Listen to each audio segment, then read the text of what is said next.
Всем привет, с вами Иван Жданов. Кадыровцы похитили человека на Ярославском вокзале. Издатели игры «Мир танков» признали экстремистами, а АвтоВАЗ планирует повысить цены на машины.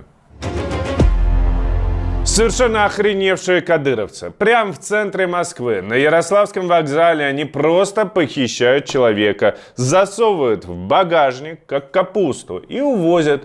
Все произошло при тысячах свидетелей. Около 9 вечера группа неизвестных, очевидно, кадыровские чеченцы, похитила человека и затолкала в багажник черного Мерседеса.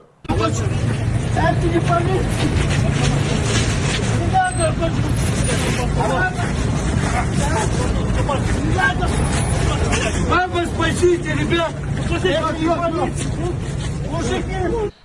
Еще раз, в это время на вокзале тьма людей. Бородачи-кадыровцы были вооружены. Они тащили похищенного по перрону в сторону машины с мигалками и правительственными номерами АМР. Мужчина при этом звал на помощь, кричал, что эти люди не полиция.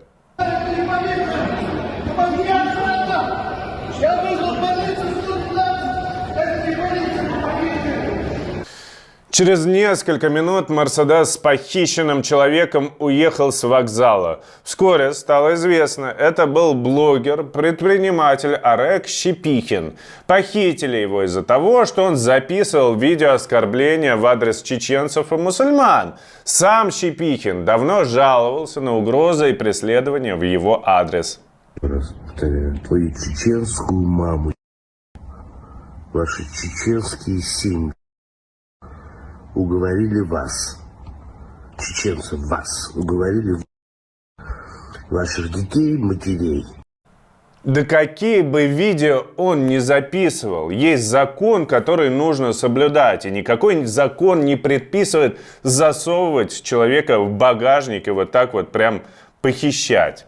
Машина, на которой похитили бизнесмена, оказалась связана с кортежами сотрудника администрации Кадырова, конечно же. Конкретно, Майбах был зарегистрирован на жителя Чечни Асланбека Исмаилова. Вот на этом фото он сидит вместе с сенатором от Чечни Сулейманом Геремеевым. Как минимум 5 лет назад Исмаилов получал доход от работы в администрации Кадырова. А что полиция? У них на глазах тащат человека в лучших традициях 90-х. Тащат прямо по земле, засовывают в багажник.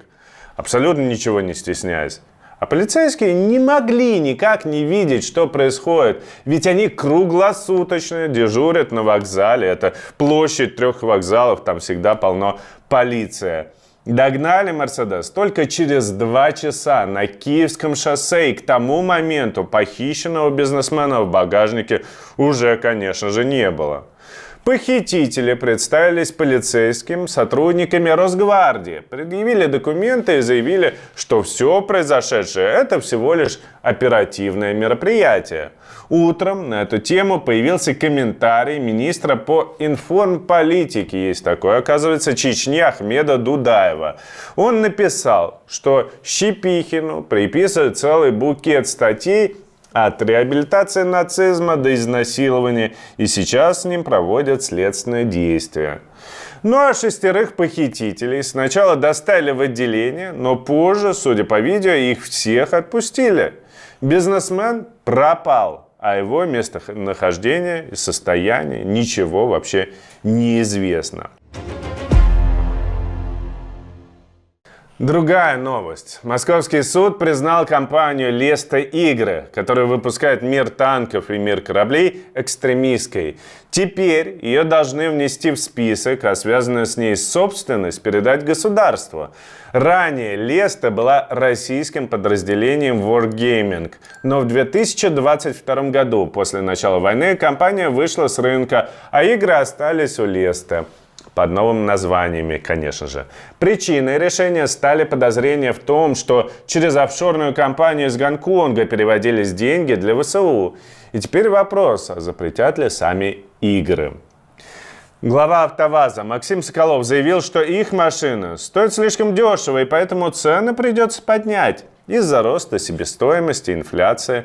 Отдельная головная боль – агрессивная ценовая политика китайских автопроизводителей, которые продают машины с большими скидками, и другим компаниям это мешает. Окончательное решение еще не принято. Все будет зависеть от ситуации на рынке, плюс, возможно, Минпромторг поможет субсидиями. Сегодня ночью украинские беспилотники атаковали город Рыльск в Курской области. Повреждено 4 частных дома. Ранение получила одна женщина. Ее доставили в больницу. Ее жизнь находится вне опасности. Российская армия продолжает наступление в Сумской области. Министерство обороны заявляет о захвате сел Андреевка и Водолаги. До города Сумы остается 22 километра. Но украинский штаб говорит об отсутствии угрозы захвата областного центра.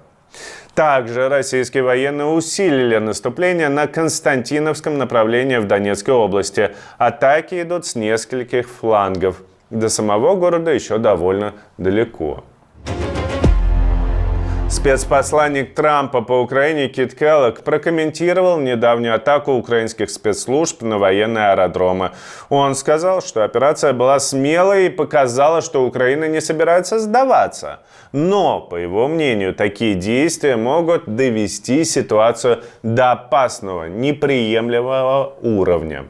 Напомню, что 1 июня СБУ провела операцию «Паутина» и атаковала 4 аэродрома, использовав более 100 дронов. Беспилотники запускали с грузовиков прямо рядом с целями.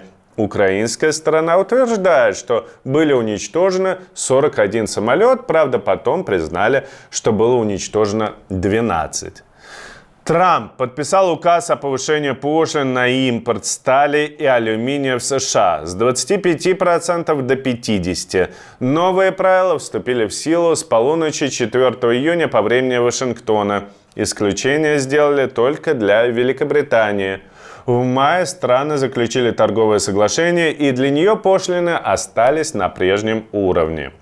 В Белом доме заявили, что повышение пошлин нужно для защиты национальной безопасности и поддержки американской металлургии. Сегодня 4 июня и 49-й день рождения Алексея Навального. Память об Алексее жива. Его убил Путин. И это преступление, которое ему никто никогда не простит. Никто никогда не забудет. Сегодня все вспоминают Алексея. О нем пишут добрые слова. В городах по всему миру пройдут памятные акции. Узнать о местах проведения можете в описании к видео. Присоединяйтесь к ним. На этом все. Друзья, спасибо, что досмотрели выпуск до конца. Не забывайте, пожалуйста, ставить нам лайки, подписываться на канал. Это очень важно для продвижения ролика. А если напишите нам что-нибудь в комментариях, приятное желательно, будет вообще супер.